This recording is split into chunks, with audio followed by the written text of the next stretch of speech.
Hello guys, I'm Dr. Irfan Alan and today I want to talk about the value of time.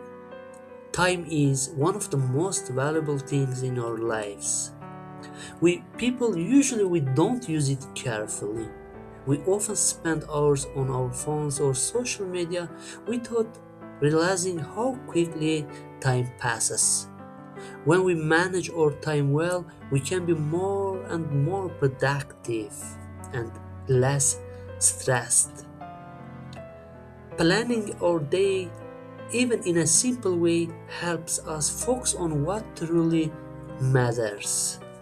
In the end, uh, how we use our time shapes the quality of our life. Spend your time in a useful way and be more and more productive. Goodbye.